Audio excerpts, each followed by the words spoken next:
अगदी माधव आणि आपण बघतोय थोडं तुम्हाला थांबवतोय की थेट दृश्य आपण बघतोय बीड मधल्या मुकमोर्चाची की या बीड जिल्ह्यामध्ये नेमकं चाललंय काय अन्याय अत्याचाराच्या विरोधामध्ये सगळे पक्ष सगळ्या संघटना सगळे जातीपातीचे लोक या मोर्चामध्ये या ठिकाणी उतरलेले आहेत। हा अन्याय अत्याचार गेल्या 5 वर्षापासून जिल्ह्यावरती चालू आहे। या ठिकाणी हा वाल्मिक कराड नावाचा व्यक्ती या ठिकाणी जिल्ह्याला विटील धरण्याचं काम करतोय, परंतु हा जो बकासूर आहे या बकासुराचे पापाचा गळा या ठिकाणी भरलेला आहे आणि तो पापाचा गळा या ठिकाणी आता संपल्याशिवाय राहणार नाही। आता ही जनमानसाची लढाई आहे।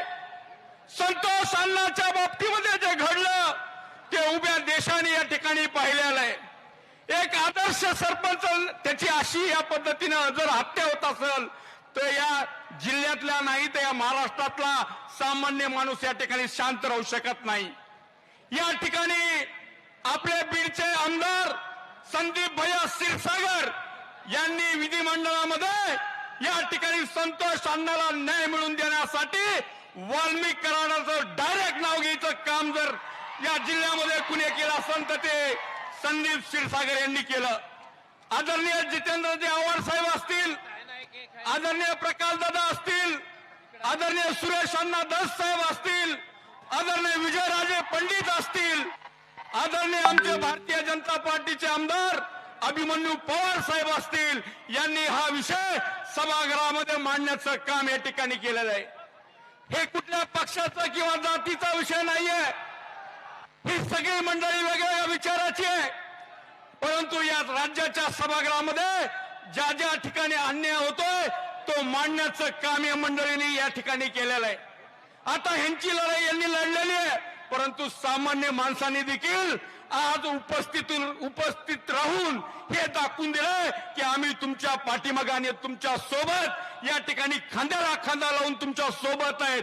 हे या मोर्चाच्या उपस्थितीमधून या ठिकाणी सिद्ध झालेलं आहे। आणि मला एकच सांगायचं आहे की हा लाखोचा समाज या ठिकाणी जमलेला आहे, तरी देखील जर शासन याकडे दुर्लक्ष करत असेल तर आम्ही या कुटुंबाच्या पाठीमागं ठिय्या आंदोलन म्हणून या ठिकाणी आजपासूनच या ठिकाणी बसण्याची तयारी या ठिकाणी आमची आहे। या ठिकाणी वाल्मिक कराड आणि धनंजय मुंडे यांचा राजीनामा या ठिकाणी झालाच पाहिजे अशी आमची या ठिकाणी मागणी आहे। जोपर्यंत राजीनामा होत नाही तोपर्यंत इथला माणूस या ठिकाणी हलण्याची भूमिका इथल्या आलेल्या माणसाची नाही, कारण की ही दहशत आता आम्हाला मोडून काढायची आहे आणि सामान्य माणूस या ठिकाणी दहशतमुक्त या ठिकाणी वावरला पाहिजे, हीच आमची भूमिका आहे। मी एवढंच बोलतो आणि या ठिकाणी थांबतो। त्यानंतर अनिल दादा जगताप यांना विनंती की आपण कृपया या मनोगत व्यक्त करावं।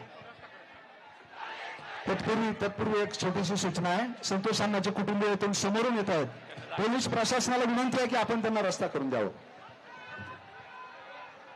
पोलीस प्रशासनास विनंती आहे की संतोष अण्णा आणि काही आदरणीय व्यक्तिमत्व त्यांच्याबरोबर त्या ठिकाणी आहेत, त्यांना या स्टेजच्या उजव्या कोपऱ्यातून येऊ देण्याची विनंती। आज आपण मागे स्टेजवरचे सगळे थोडंसं मागे या, विनंती आहे। आज संतोष अण्णा